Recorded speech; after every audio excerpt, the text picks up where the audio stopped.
जी, सबको नमस्ते। तो सत्यार्थ प्रकाश के प्रथम समोल्लास में हम हैं। पिछली बार हम दयालु, न्यायालु, न्यायकारी तक किया था। आज हम करेंगे शब्द है अद्वैत। द्वयोर भावो द्वाभ्यामितम सा द्विता द्वैतम वा सैव तदेव वा द्वैतम न विद्यते द्वैतम द्वितीयोश्वर भाव यस्मिन् तद्वैतम। अर्थात सजातीय विजातीय स्वगत भेद शून्यम ब्रह्म। दो का होना या दो से युक्त होना द्विता या द्विता या द्वैत होता है। उससे रहित होना अद्वैत। ओके। तो द्वैत जो अद्वैत शब्द है, तो संस्कृत में द्वि शब्द है। द्वि मतलब दो। तो रिलेटेड टू टू, जो दो से रिलेटेड है वह है द्वित। दो और उसी से बना है द्वैत, मतलब रिलेटेड टू टू थिंग्स। न निगेशन है, न द्वैत, अर्थात जिसमें द्वैत, डुअलिटी, सेकेंड, इस तरह के चीजों का कोई प्लेस नहीं है, वो है अद्वैत। तो परमात्मा को अद्वैत शास्त्रों में, वेदों में, ब्राह्मण और ब्राह्मण आरण्यक उपनिषद ग्रंथों में बहुत सारे आता है। जैसे एकमेवा द्वितीयम, वो अकेला है, विदाउट एनी द्वितीय, दूसरे के बिना। अद्वैत एंड अद्वितीय एक ही चीज है। द्वितीय सेकेंड, न सेकेंड अद्वितीय। द्वैत डुअलिटी, नो डुअलिटी अद्वैत। जो सजातीय विजातीय स्वगत भेद शून्यम ब्रह्म। ये बड़ा इंटरेस्टिंग वेदांत का वाक्य है कि ब्रह्म कैसा है, जिसमें सजातीय द्वैत नहीं, मतलब सेकेंड सिमिलर कोई सेकेंड नहीं जो ब्रह्म जैसा हो। विजातीय, जो अपोजिट या डिसिमिलर द्वैत नहीं, जैसे कि अब्राहमिक कल्चर में परमात्मा का एक सेकेंड है विजातीय। वो कौन है? शैतान। जो शैतान है वो ब्रह्म का, परमात्मा का विजातीय द्वैत है।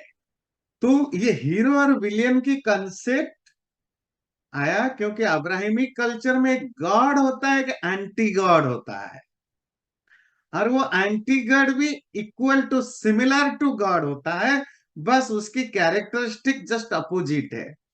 पर परम ब्रह्म का या परमात्मा, ब्रह्म का, आत्मा का ना कोई सिमिलर सेकेंड है या अपोजिट अपोनेंट सेकेंड है।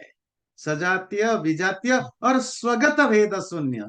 ओके। और एक चीज है, एक तो हुआ सिमिलर और एक है डिसिमिलर, और है स्वगत। बिल्कुल ब्रह्म है, ऐसा कोई दो ब्रह्म भी नहीं है। जैसे दो स्टार्स हो सकते हैं ना, दो मून्स हो सकते हैं, दो ड्रॉप ऑफ वाटर हो सकते हैं, वो स्वगत है, वो सजातीय नहीं। इसी तरह ना दो ब्रह्म है, ना ब्रह्म से मिलता जुलता कोई और है, ना ब्रह्म का कोई अपोजिट ब्रह्म है। ये ब्रह्म जो है वो अकेला और अकेला है। यही उसकी अद्वैतता है। तो हमारे यहाँ ईश्वर है, अद्वैत, अद्वितीय है। अगेन रिपीट करो। ना ईश्वर जैसा कोई है, ना दो ईश्वर है, ना ईश्वर का कोई अंटी ईश्वर है। सजातीय जैसा मनुष्य का सजातीय दूसरा मनुष्य। चलिए। विजातीय जैसे मनुष्य से अलग पेड़ पौधे पाषाण आदि। स्वगता अर्थात जैसे शरीर में आंख नाक कान आदि अवयवों का भेद है, वैसे दूसरे स्वजातीय विजातीय ईश्वर या अपने आत्मा में तत्वांतर वस्तु एक परमेश्वर, इससे परमात्मा का नाम अद्वैत। तो इसीलिए परमात्मा का दूसरा नाम है अद्वैत। आगे जाकर अद्वैत एक फिलॉसफी बना, जो आप लोग मोस्ट ऑफ आप फैमिलियर है। वो तो 8th सेंचुरी या 12th सेंचुरी, दो अलग अलग डेट माना जाता है शंकर का। ज्यादातर लोग 12th सेंचुरी मानते हैं। 12th सेंचुरी में जो आदि शंकराचार्य आए, तो उन्होंने एक नया फिलॉसफी इंट्रोड्यूस किया, जिसको कहते हैं अद्वैत वेदांत व अद्वैत सिद्धांत।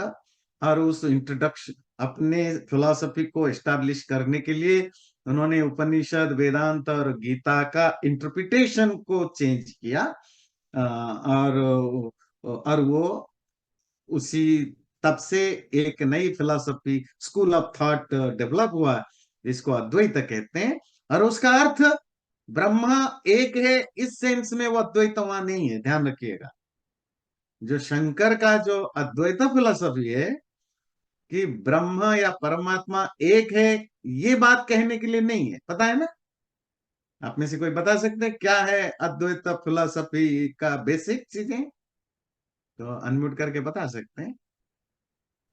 आई थिंक जो आत्मा और परमात्मा एक ही है, दैट्स द होल हाँ, अद्वैत philosophy। या हाँ, वहां ये जो डाइवर्स यूनिवर्स दिख रहा है, आत्माएं हैं, नेचर है, मैटर है, परमात्मा है, ये सब सिर्फ ऊपर से अलग अलग दिखते हैं, पर इल्यूजन के कारण at the end of the day there is only one existence, and that is Brahm या परमात्मा।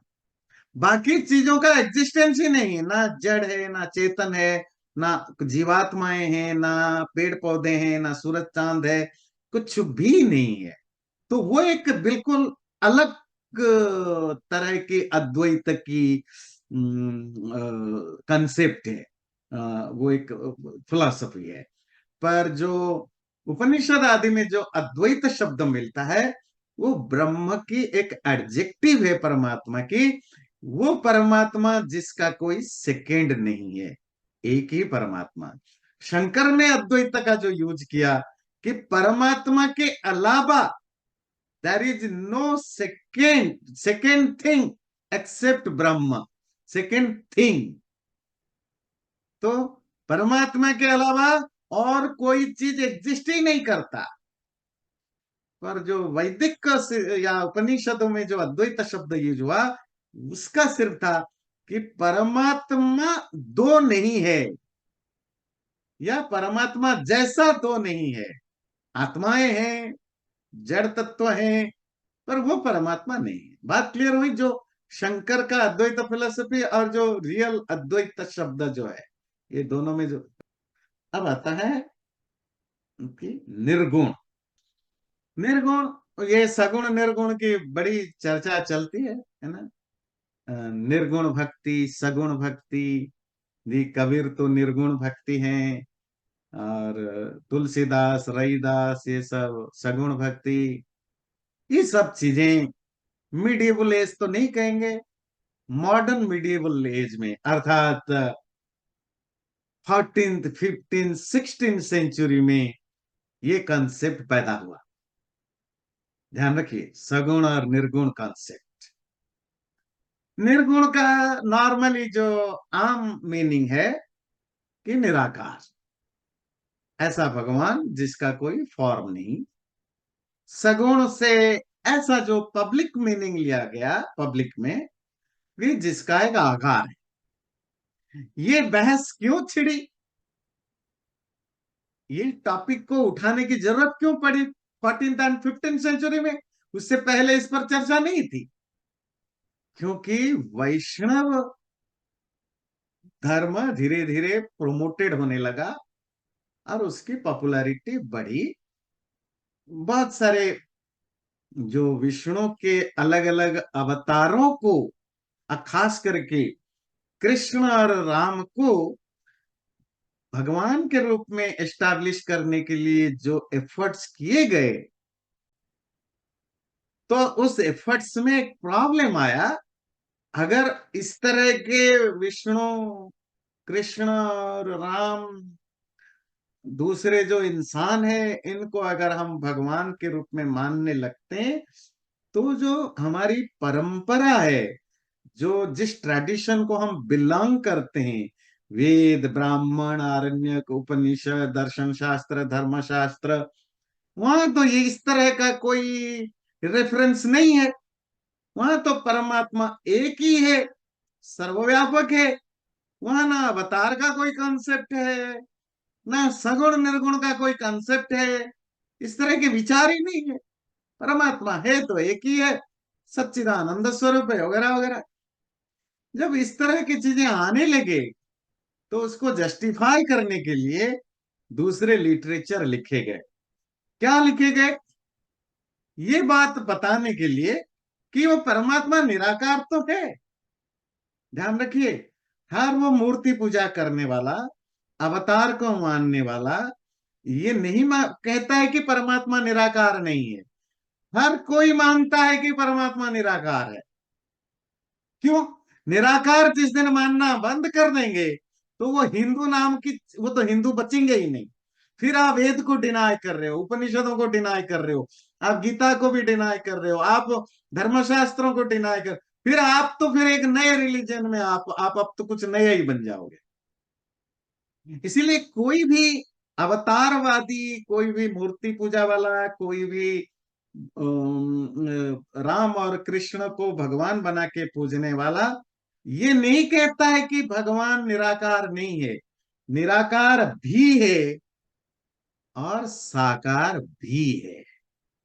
तो ये कंसेप्ट एक साकार कंसेप्ट को लाया गया, और उसको जस्टिफाई करने के लिए लिटरेचर लिखे गए। कब लिखे गए? ये भी ध्यान दीजिए, ये बहुत पुराना नहीं है।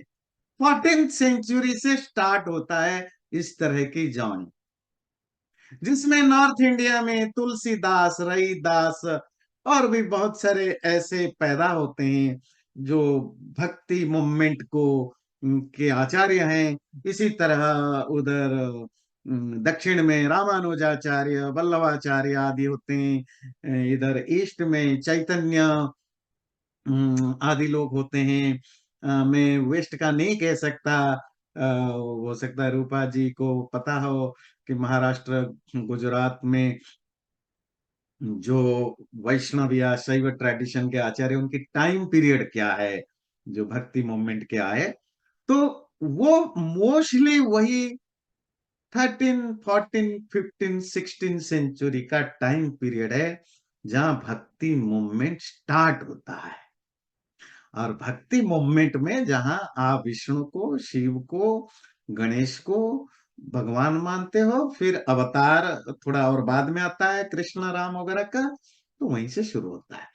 तो तब तक भगवान निराकार है या साकार है, उसमें कोई डिस्कशन नहीं मिलता। भगवान भगवान है, सर्वव्यापक है, सच्चिद आनंद स्वरूप है, दैट्स इट। उसका आकार कोई नहीं मानता। पर जब आप एक नया कंसेप्ट लाते हो, तो फिर वो दो बनता है, साकार है, निराकार है। फिर साकार होने के लिए आप बहुत सारी चीजें आर्गुमेंट देते हो। फिर जब साकार निराकार की चर्चा बढ़ने लगी, तो फिर अपोजिट वाले भी आए, जैसे कबीरदास आदि। तो उन्होंने कहा नहीं, ये तो निर्गुण ही है। तो अलेख आए। ऐसे उसी मिडिवल एज में 14, 15, 16, 17 सेंचुरी में जब साकार चीज को एस्टैब्लिश करने के लिए बड़े बड़े आचार्य आए, अपने अपने बुक्स लिखे, उनको काउंटर करने के लिए भी कबीरदास, दद्दू और ऐसे बहुत सारे, बहुत सारे आचार्य आए, जिन्होंने निर्गुण कॉन्सेप्ट को प्रमोट किया। तो वहीं से शुरू हुआ साकार, निराकार, निर्गुण और सगुण की डिस्कशन या पब्लिक डिस्कोर्स शुरू होता है। कपिल जी ने हाथ उठाया था, कुछ हाँ कहना जी चाहते? आचार्य जी, इट्स वेरी इंटरेस्टिंग के जैसे राम और कृष्ण तो 5,000 और 11-12 हजार साल पहले आ चुके थे। पर ये जो आप बता रहे हो कि अवतार के बाद ये सगुण और निर्गुण शुरू हुआ, तो जो 8, 9, 10 हजार तक देवर डॉर्मेंट, कि कोई कॉन्सेप्ट नहीं था कि गवर्नमेंट नहीं, डरमेंट नहीं, राम तब भी पॉपुलर थे। राम हमेशा पॉपुलर रहे हैं, कृष्ण भी पॉपुलर रहे हैं। वैसे कृष्ण, इंटरेस्टिंगली आज के डेट में हमें लगता है कृष्ण ज्यादा पॉपुलर है। very ये popular. सच है, क्योंकि कृष्ण को डिलिबरेटली, पर अगर आप 500 700 800 साल पहले देखेंगे, Ram was fast more more huge popular than Krishna. और न केवल इंडिया, इस प्लानेट की इस Correct. प्लानेट की मोर देन 40% हिस्से पर राम पॉपुलर थे, Correct. पर भगवान या अवतार के रूप में नहीं। Okay. Interesting. राम की जो एक एक राम की जो कैरेक्टर है, जो मर्यादा जो उन्होंने लाइफ में निभाया, आप देखेंगे थाईलैंड में आज भी, कंबोडिया में, आपके इंडोनेशिया, मलेशिया, कोरिया, आदि देशों में आज भी राम कथाएं होती हैं। Correct. रामायण वहां के अपनी भाषा में लिखे गए, पर कहीं राम का मंदिर नहीं मिलेगा। Hmm. राम कथाएं होती हैं। मतलब Ram was so beloved, Hmm. प्यारे थे, वो आदर्श थे, पूजने, उनके लिए कोई मंदिर नहीं बनाया जाता था। मेरी बात समझ में आती है? इसी तरह कृष्ण भी पॉपुलर थे, नेक्स्ट राम की तरह पॉपुलर नहीं थे। पर आजकल राम कम पॉपुलर है, कृष्ण ज्यादा पॉपुलर, मतलब राम भक्त कम है, कृष्ण भक्त ज्यादा है पॉपुलेशन वाइज। क्यों? उसके पीछे भी अपनी कारण है। तो राम और कृष्ण को जो भगवान के रूप में एस्टैब्लिश करने की जो जो जो ट्रेडिशन है, वो 400 500 साल पहले शुरू हुआ। इसका अर्थ नहीं कि राम पहले पॉपुलर नहीं थे व कृष्ण पॉपुलर नहीं थे। पॉपुलर तब भी थे, भगवान नहीं बने थे। जैसे अंबेडकर एक इंसान है, स्कॉलर है, उन्होंने एक मूवमेंट चलाया, दलित मूवमेंट चलाया, जो सप्रेस्ड सोसाइटी लोग हैं उनको ऊपर उठाने के लिए कॉन्स्टिट्यूशन कमिटी का हेड बनाए गए, लॉ मिनिस्टर बने थे। पिछले 40 25 30 40 साल से इसी रूप में जाने जाते थे। पर आपको पता है, पिछले 10 20 25 साल से अंबेडकर ज्यादातर लोगों के लिए भगवान के रूप में पूजे जाते हैं। अंबेडकर के मंदिर बन चुके हैं, उनको बोधिसत्व अंबेडकर कहा जाता है। करोड़ों करोड़ों लोगों, खास करके जो दलित हैं, ये जो दलित मूवमेंट चला, ये सब चीजें डिलिबरेटली होता है। अपने आप कोई भी व्यक्ति किसी को नहीं पूछता, वो भगवान को ही पूछता है। इंसान जब भगवान के अलावा और किसी को पूछता है, तो वो उसको डिलिबरेटली कहीं ना कहीं कोई कैंपेनिंग के द्वारा होता है। तो आज के डेट में अंबेडकर के हजारों हजारों मंदिर है। अंबेडकर जो अभी अभी अभी उनकी अभी हमारे माँ बाप ने उनको देखा होगा, ना समझ में आती है। नेहरू के गवर्नमेंट में मिनिस्टर रहे, आज के डेट में उनके मंदिर बनने शुरू हो गए। और कल्पना करिए 100 200 साल के बाद अंबेडकर की क्या हालत होगी, कितने वो कितने मंदिर बन गए होंगे। आचार्य, जो अ, जो पुराने मंदिर हैं इंडिया में, साउथ इंडिया में खास करके, जो बचे रहे मुस्लिम इन्वेडर्स से, वो तो बहुत पुराने हैं। वो तो शायद एटलीस्ट 1500 1700 साल पुराने हो। कहीं कई। राम मंदिर आपको नहीं मिलेगा। राम मंदिर नहीं, मैं दूसरे मंदिरों की बात कर रहा हूँ। तो ना ना, लोग वो किसी मैं तरह से तो मूर्ति पूजा करते थे तब भी। नहीं, अभी अभी जो जो जो कपिल जी का जो क्वेश्चन था राम और कृष्ण से रिलेटेड, जी जी जी। मूर्ति पूजा तो शुरू हो गया 2 2 5 हजार साल से, हाँ, राइट किसी ना राइट किसी रूप में शुरू हो गया। और राइट। मूर्ति पूजा में भी धीरे धीरे, कैसे हम पिछले बार हम डिस्कस कर रहे थे, शिव एक जस्ट एक पत्थर के रूप में पूजने लगे, फिर धीरे धीरे विष्णु के मंदिर आने लगे। विष्णु मंदिर भी आपको 1200 1300 से ज्यादा पुराना मंदिर नहीं मिलेगा, ध्यान रखिए। मैक्सिमम ओल्डेस्ट जो अगर कोई विष्णु मंदिर मिलेगा, मे बी 1200 या 1300, उससे पुराना नहीं। शिवलिंग पुराने मिलते हैं, 1500 2000 साल पुराना मिल जाएंगे। अच्छा, राइट राइट। मंदिर भी आपको कोई भी पुराना सा पुराना मंदिर भी 1200 1300 से पुराना नहीं मिलेगा। पर राम और कृष्ण के मंदिर, कोई भी मंदिर आपको 500-700 से साल पुराना नहीं मिलेगा। जी जी। तो राम और कृष्ण भगवान के रूप में जो उनकी प्रमोशन करना, ये नई ट्रेंड है। नई मतलब 500 600 700 साल की ट्रेंड है। और बेसिकली 14-15 सेंचुरी में बहुत सारे आचार्यों ने इसको पूरी तरह उस पर बुक्स लिखना शुरू कर दिया, काव्य लिखना शुरू कर दिया। उनमें तुलसीदास हैं, रविदास हैं नॉर्थ में, और अलग अलग राज्यों में अलग अलग तरह के आचार्यों ने, भक्तों ने कृष्ण और राम को भगवान के रूप में एस्टैब्लिश करने की कोशिश की। तो उसके लिए मोटिवेशन क्या था Acharya ji? Why did they start doing it suddenly? हर चीज स्टेप बाय स्टेप होता है। जैसे हम वैदिक और दार्शनिक परमात्मा से पौराणिक देवी देवताओं तक आए, उसके पीछे रीजन था बौद्ध और जैनों को हमने कॉपी किया। जैनों के पास तीर्थंकर थे मंदिर बनाने के लिए। हमारे पास तो ऐसा कुछ नहीं था। हम किसकी मूर्ति बनाएं? हम अगर मूर्ति पूजे भी, हमारे किसकी मूर्ति बनाएंगे? तो हमारे लिए एक डिलेमा थी। हमारे पास तो तीर्थंकर नहीं थे। तो फिर ये सोचा गया कि जो पुराणों की जो विष्णु, ब्रह्मा विष्णु महेश आदि हैं, तो उनकी मूर्ति हम उनको पूजेंगे, उनके काउंटर करने के लिए। तो ब्रह्मा विष्णु महेश आदि जो पौराणिक कथाओं में जो देवता के रूप में आए, उनकी मंदिरें हम बनाने लगे। फिर धीरे धीरे धीरे धीरे धीरे हम, फिर लोगों का देखिए, जो जो सोसाइटी में पढ़े लिखे ज्ञानी लोग होते हैं, वो उनकी बीमारी है। बीमारी है कि वो कॉन्स्टेंटली अपनी आइडेंटिटी को बनाए रखने के लिए नई नई चीजें लाते हैं। ऋग्वेद का जो मंत्र है, एकम सद विप्रा बहुधा वदंती, सुना है ना? लोग तो कहते हैं एक सत्य है, और विद्वान अलग अलग तरीके से कहते हैं। मैं उसको दूसरे ढंग से इंटरप्रेट करता हूं। एक ही सत्य है, विप्र मतलब विद्वान लोग अलग अलग तरीके से बोलते हैं। क्यों बोलते हो भाई अलग अलग तरीके से? मैं अंडरलाइनिंग करता हूं, विप्र विद्वान, ये विद्वानों की बीमारी है। कोई भी चीज को जो चल रहा है आज इट इज एक्सेप्ट नहीं कर सकते। उनको अपनी विद्वत्ता दिखाने के लिए, यूनिक दिखाने के लिए कुछ ना कुछ चेंज करना होता है। ये सिर्फ हमारे साथ नहीं घटा। क्रिश्चियनिटी में भी क्यों सैकड़ों सेक्ट बन गए? इस्लाम में भी क्यों? वो कौन सेक्ट बनाने वाला है?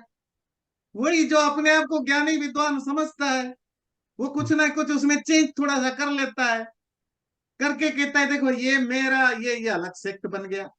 तो ज्ञानियों की, विद्वानों की एक प्रॉब्लम है कि वो बिना नाम कमाए मर नहीं सकते, और उनको उसके लिए कुछ अपना अलग दिखानी पड़ेगी। वहीं से प्रॉफिट बनने की बीमारी शुरू हुई, वहीं से गुरुडम की बीमारी शुरू हुई। तो ये गुरुडम और प्रॉफिट क्या है? ये एक बीमारी है। जो अपने आप को हाईली इंटेलेक्चुअल मानता है, उसको अपने आप को कुछ अलग करके लिगेसी छोड़ के मरना है। अब ज्ञानी लोग भी यही ड्रामा करते हैं। तो जब ब्रह्मा विष्णु शंकर गणपति आदियों की हो गया, जो जो मैंने कहा था 6 तरह के संप्रदाय हैं। फिर धीरे धीरे धीरे कुछ लोगों को उसमें ही प्रॉब्लम हुआ। अब जैसे विष्णु के बन गए वैष्णव, कुछ लोगों ने कहा नहीं, अब उन्होंने कृष्ण को लाने लग गए कि कृष्ण जो है वो परमात्मा के अवतार है। राम तो कृष्ण के भी बहुत बाद में आए।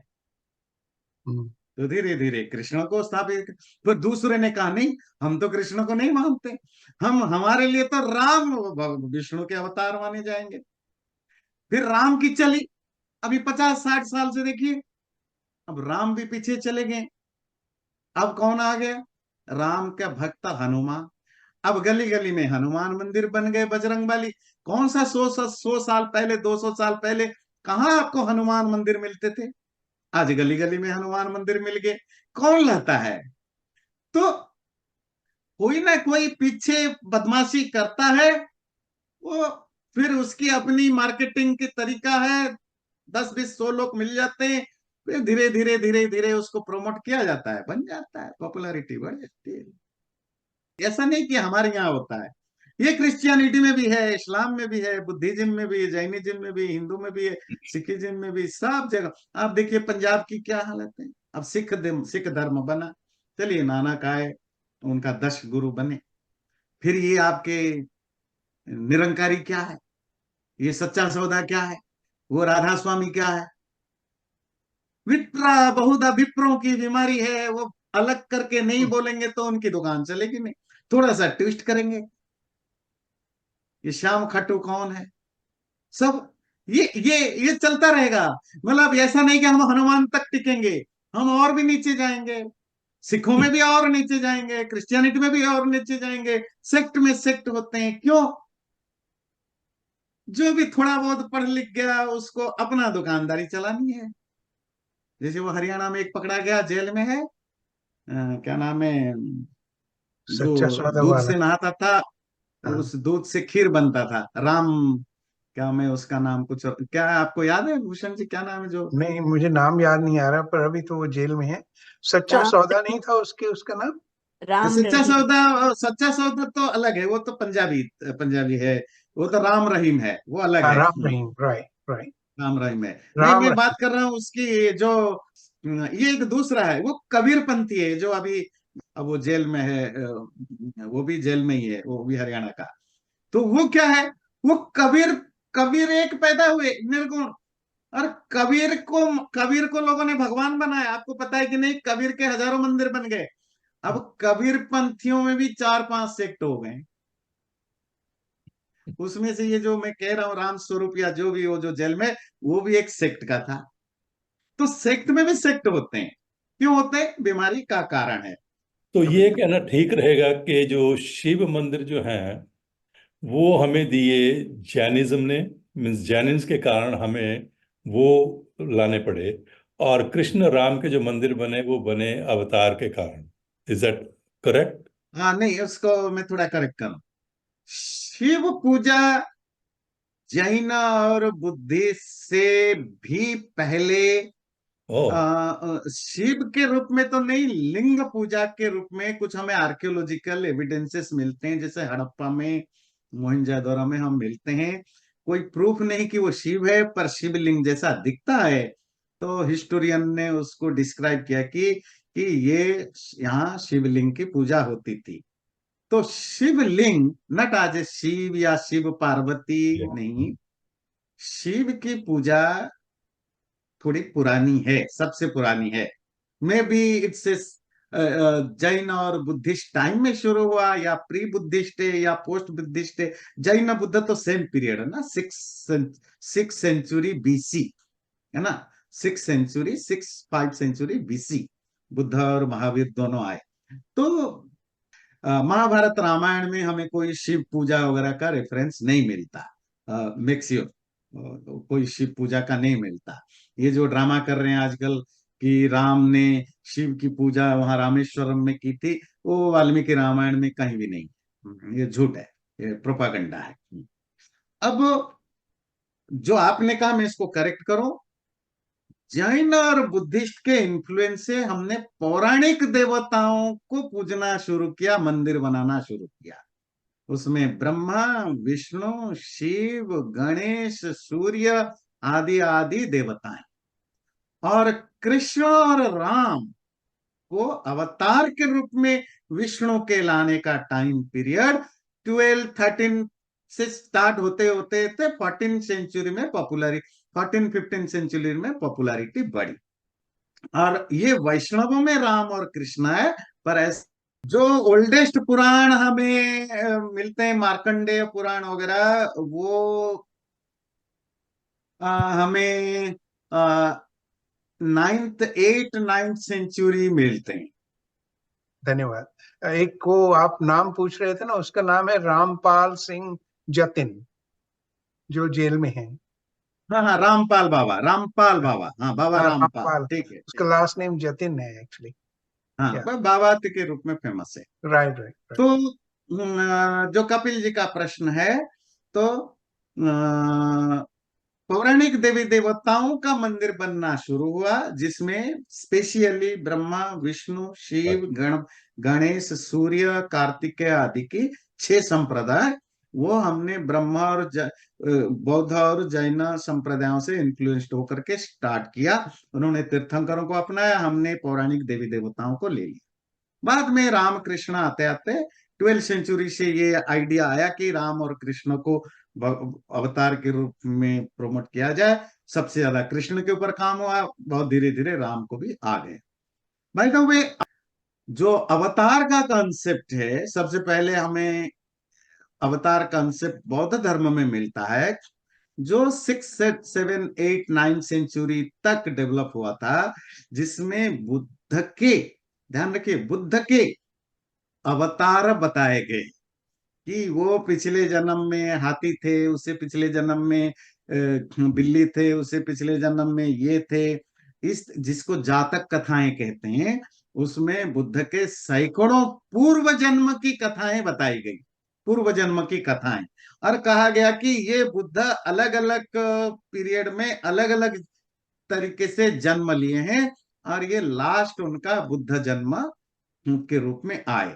तो ये एक तरह के बुद्ध आज परमात्मा और उनके अलग अलग जन्म हुए हैं। ये एक तरह के अवतार का कंसेप्ट का एक तरह के सीड काम किया इंडिक सिविलाइजेशन में।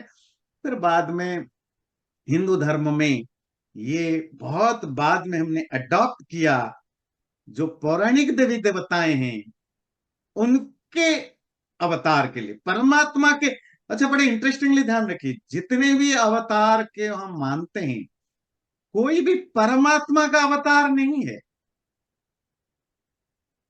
पौराणिक देवी देवताओं के अवतार हैं। कृष्ण और राम किसके अवतार हैं? विष्णु के। इसी तरह शिव के भी अवतार होते हैं, और आदि शंकराचार्य को भी शिव का ही अवतार माना जाता है। और आदि शंकर के जहां जहां मूर्ति बने, शंकराचार्य के इंसान है, पर उनकी भी मूर्तियां बन गई, पूजा होती है किस रूप में? शिव के अवतार के रूप में। तो ऐसा नहीं कि सिर्फ राम और कृष्ण अवतार हैं, और भी बहुत सारे अवतार हैं, वो इतने पॉपुलर नहीं है शैव संप्रदाय में, गणपति संप्रदाय में। राम और कृष्ण विष्णु के संप्रदाय। एक चीज जो आपको ध्यान रखना, कोई भी अवतार परमात्मा के अवतार के रूप में नहीं बताए गए। सब या तो विष्णु के, या शिव के, या ब्रह्मा के, या गणेश के, या कार्तिक के, मतलब पौराणिक देवी देवताओं के अवतार के रूप में माने गए। पर Yes. आचार्य जी, ट्रेजेडी तो ये है ना कि उन्हीं अवतारों को ही लोग ईश्वर मान बैठे हैं, राइट? उसको आप ऐसा समझिए, जो वैष्णव है वो ब्रह्म को ही परमात्मा या ईश्वर मानता है नाम के रूप में। जो शैव है वो शिव को ही परमात्मा मानता है। पर जब आप परमात्मा कहते हैं या ईश्वर कहते हैं, ये जस्ट एक वर्ड है। परमात्मा का जो वेद दर्शन उपनिषदों में डिस्क्रिप्शन है, उस रूप में वो एक्सेप्ट नहीं करते हैं। जैसे अंग्रेजी में आप गॉड कह दो, देखिए हिंदू भी गॉड को मानते हैं, क्रिश्चियन भी मानते हैं, इस्लाम भी मानते हैं, तो सबका गॉड एक ही है? नहीं ना, गॉड एक वर्ड है। जब इस्लाम में डेफिनेशन मिलता है, वो बिल्कुल अलग टाइप का है। जब क्रिश्चियनिटी में गॉड को डिफाइन किया जाता है, वो गॉड बिल्कुल अलग है। जुडाइज्म के गॉड बिल्कुल अलग है। इसी तरह नॉन पौराणिक परमात्मा अलग है। जैनों में परमात्मा बिल्कुल अलग है।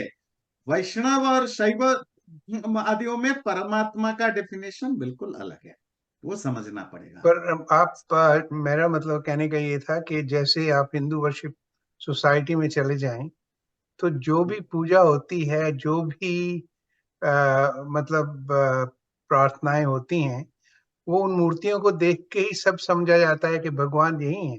तो सीमित है वहां तक, मूर्तियों तक। उससे आगे तो लोग सोचते ही नहीं है ना। वो ठीक है, वो हम कॉमन लोगों की, तो राइट, कॉमन लोगों को राइट। तो ठीक है, वो तो आपने ठीक है। नहीं, हम हिस्टोरिकल और एक एक एक जो सेक्ट या रिलीजन का क्या, किस तरह इवॉल्व होते हैं और उनमें क्या कंसेप्ट होते हैं वो समझा रहे हैं। बाकी ठीक। कॉमन लोग तो ठीक है, वो तो भेड़ होते हैं, जहां उनको हाँक लो उधर चले जाएंगे, आधा इधर हाँक लो कुछ इधर चले जाएंगे, बस उनको ये जो जीसस को गडरिया कहा जाता है, अंग्रेजी में शेफर्ड कहा जाता है, इट्स राइट वर्ड है ना। एक्चुअली वो तो खैर वहाँ शिप होते थे, शिप चलाना पड़ता था, that's of the shepherd.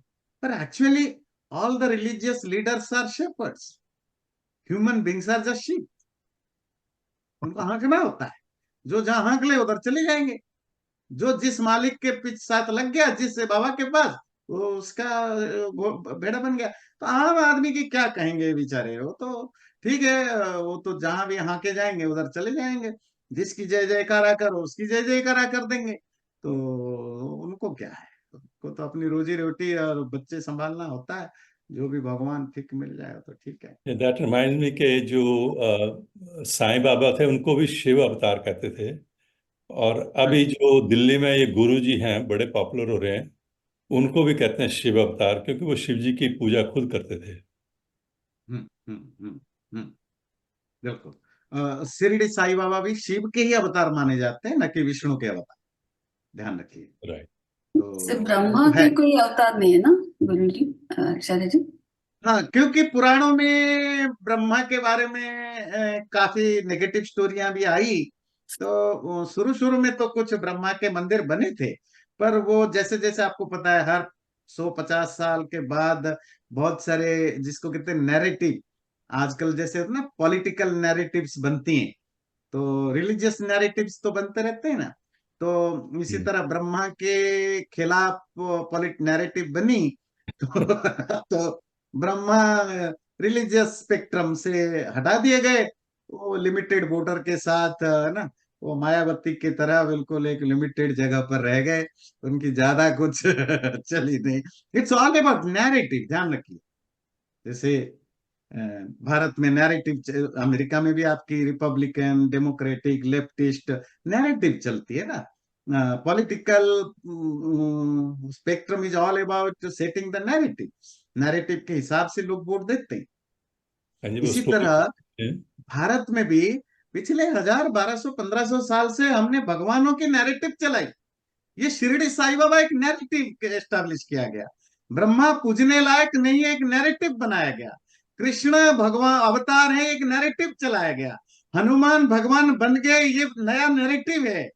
Shani Shani एक दुष्ट ग्रह है, ये नैरेटिव था।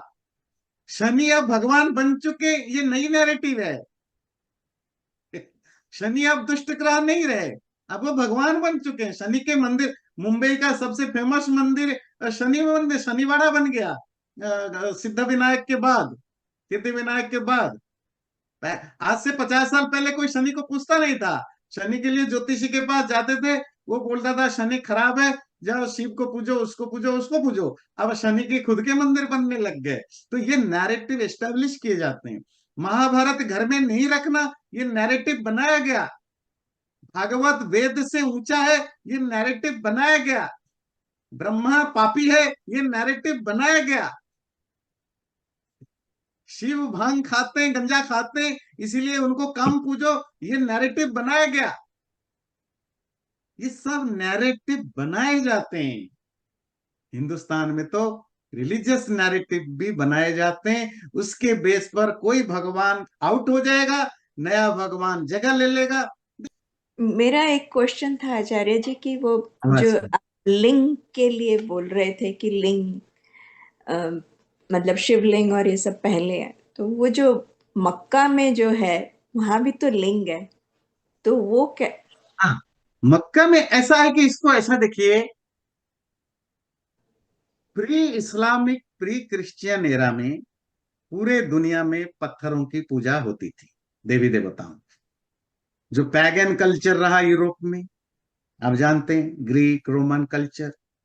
अरब में भी जो कल्चर रहा उनकी, जो प्री इस्लामिक अरब में, तो वहां भी वो नेचर को पूजते हैं।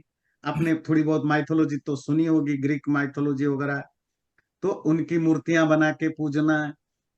तो इसी तरह अरब में भी उनकी अपनी अरबियन कल्चर में जो भी देवी देवताओं का कंसेप्ट था प्री इस्लामिक पीरियड में, वो पूजते थे।